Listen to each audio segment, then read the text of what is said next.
growing up, one thing our parents never stopped telling us that go to school, get a degree, get a job, and life will be that simple. Now we went to school, we got the degrees, but still no job. What is the problem? A lot of youth are on the streets with credible certificate, credible passes, but they are still unemployed. Mr. David Ampofu Nkrumah. Why are we unemployed? That is very direct, Ochiami. But we'll need to look at a number of factors to come to, a reasonable conclusion. Theoretically, we say there is unemployment when there is available work, there is available manpower, but then very few opportunities for this manpower to be engaged. And when I say manpower, we are referring to people who are willing and able to work. To say that, or to answer that, why are we employed, we need to look at a number of factors. One of the most common things that you see in our kind of industry or market is we have a large number of people coming out from the universities, but very few job opportunities. We live also in an economy, not just in our market, but globally, where most opportunities are known by a few. And so we sort of recirculate or recycle the number of people in employment. In other words, you are better employed if you are already employed. And so that is a situation that, unfortunately, there is very little you can do about it. If you are not in a certain circle, that could be number two. Number three, a lot of people have degrees. They've gone to school. They've gotten the certificates. But whatever they studied or went to school for is not needed in the market. So, for example, if you take our current Ghanaian economy, you have people who are studying what we call the liberal arts. And not that no course is terrible, but then if you are looking for employment in a certain market, you should understand what the market has to offer. So you have people who have studied liberals. Imagine you've gone to study philosophy, or you've gone to study, and no attack on any course, music. Dondology. Dondology, as we tend to say it often. And a number of them probably have gone to study just English. Okay, none of these courses are terrible. They are very good courses.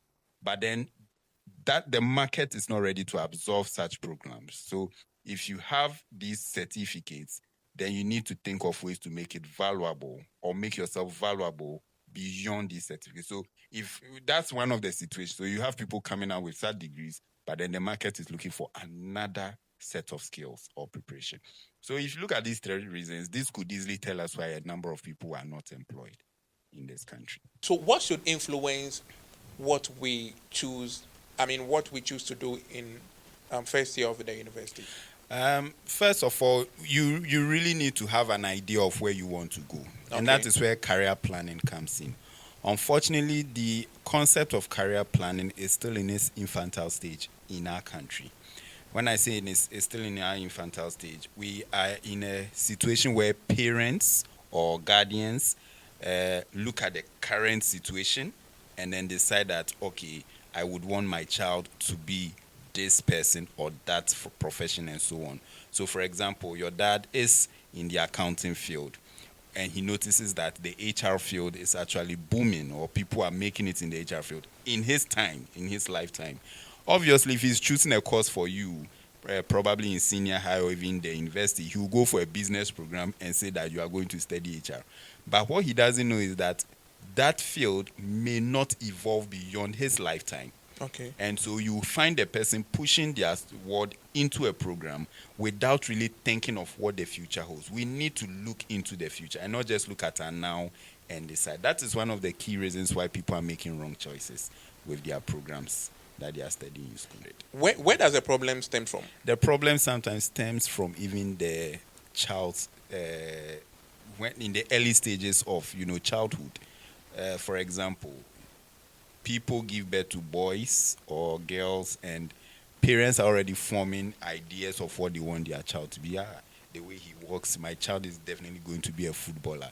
The way my daughter is beautiful, she's definitely going to be a model. Like I said, there's no bad career. But in those stages, if you start planning without really taking into account what is in the environment or even the natural strengths of your children, you could be making a wild mistake.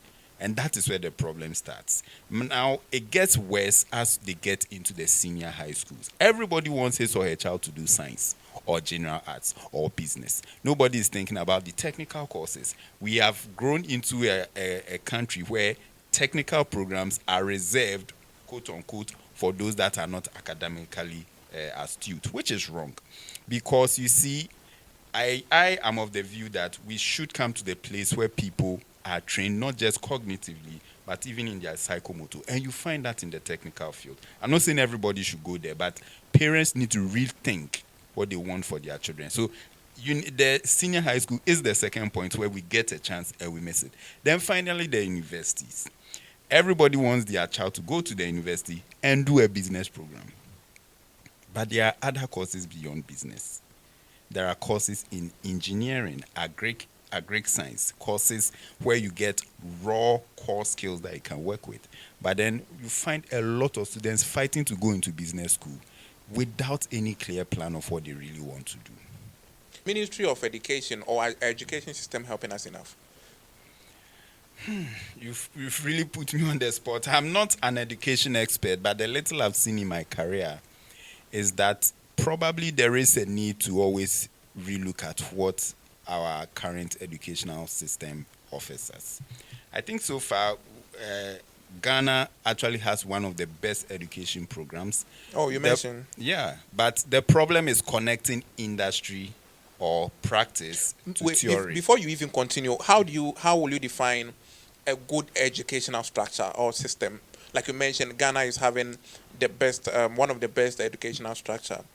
How do you define a best educational system? Okay, and I'm saying this based on my exposure from the industry side. I think your education can be called the best if first of all it actually prepares the graduate for the working field from the get-go.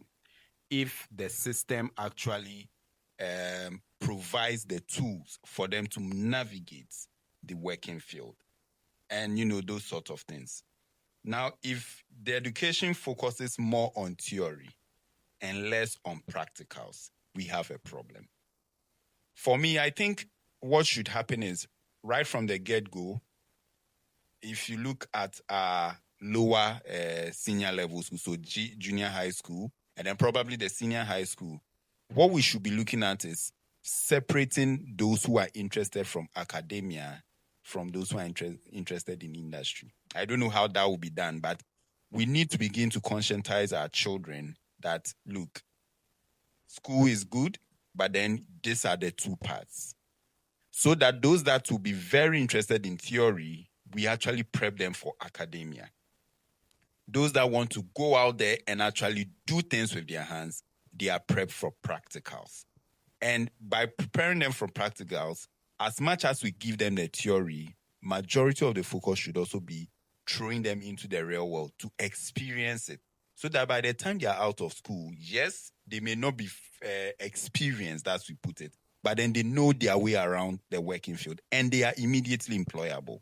That would be my resolution if I'm to say education is the best, So it means that it's not entirely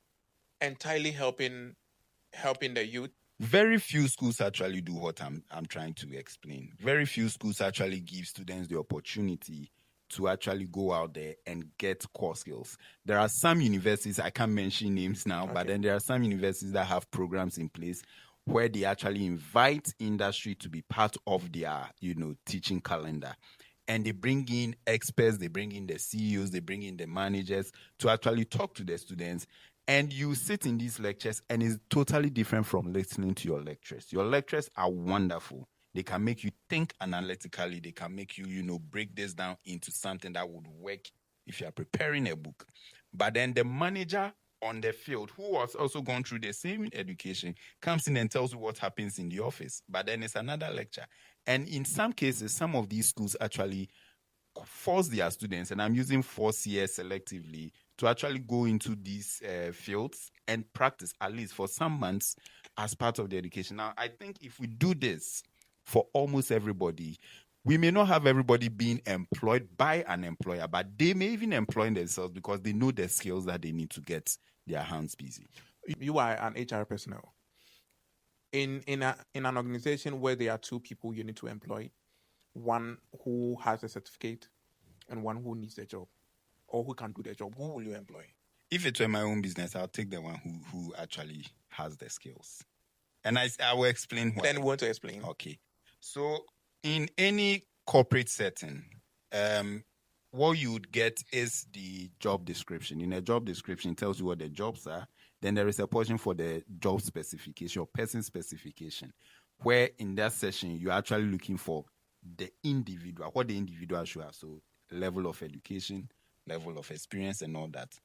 Now, for most professional roles, the assumption is you should have a certificate. Mm-hmm. But then most of the times, I am always tempted to ask questions beyond the certificates. Yeah. Can the person deliver? If it's a yes, I would always fight for the one who can deliver. If your paper does not prove you can do the work, it's not that great. I'll be very honest. And I've been in situations where there are jobs where we say that you must have a master's degree or you must have so-and-so certification to qualify for this role. But then someone walks in with a bachelor's degree, probably about 15, 20 years old, no master's degree, but has done the real work. I would always fight that we take that person, especially if it is proven that they have the core skills to get the job done. And that is my position. Will you say the structure of choosing courses in school now should be modified since we have come into a dispensation where a lot of things have changed? Mm-hmm. Will you say there should be modification in the structure or even the things that because in schools now I'm using peoples because I'm talking about students who are still learning with chalk, markers and other stuff. When you go to our nearby countries, they use AI and other things to learn. Would you agree to the school of thought that say that our whole educational system and our way of facilitating and everything should be changed or refound or something? Will you? Well, I wouldn't say entirely. What I would rather push for is that we should look at ways in which we can actually get our students to see things in real action. It may not necessarily be that put them in the factory or so. If that is possible, yes. But as much as you are teaching them, even if you are teaching them with just a board and a chalk, mm-hmm. there should be some opportunity to see the thing in real action. Not to cut you, mm-hmm. if you go to the Upper East region, and I'm mm-hmm. using Upper East because it's circulating, there are students or learners who haven't seen a computer before. And it's in 2026, big 2026, there are learners who have not seen computer before. They don't know what's a mouse and all that things. These people are going to compete with the same people in Accra. Mm-hmm. And look at the gap. This learner will complete from Narerugu, Bogatanga, come to Accra, and come and compete with the same person who completed Ideal College. Mm. Is the balancing, is it that fair? Obviously, it's not fair. So what are we doing to? It all leads to this underemployment, unemployment thing. So if we look at it from that angle, we can, tackle it to know what to do from there before we even get to the university, because the university is like the final part. Mm. But there are grassroots that we need to tackle. The foundation. That we need to tackle. Because and when you finish the submission, I will give you a scenario. We will talk about the national service and the internship. So let's look at it. Is the balance too good? Unfortunately, it's not, and it's so obvious. Definitely, if someone has not seen a computer and has to answer questions about a computer against someone who is behind the computer day and all night, the time, there's definitely going to be that disparity. So unless the person has very high IQ and can remember dito what he or she has read in the books and can imagine it. Mm-hmm. Okay, so that in itself is the first problem. Of course, we've had situations where, I remember my boss who told me he did computer science, and this is my first boss, my first job. He did computer science, and at the time he was doing computer science in the 80s, there was no computer at tech. you know. But some way, somehow, he is now a computer engineer. But then he took on HR also as a practice and actually nurtured me. So there are those few ones who are able to break out.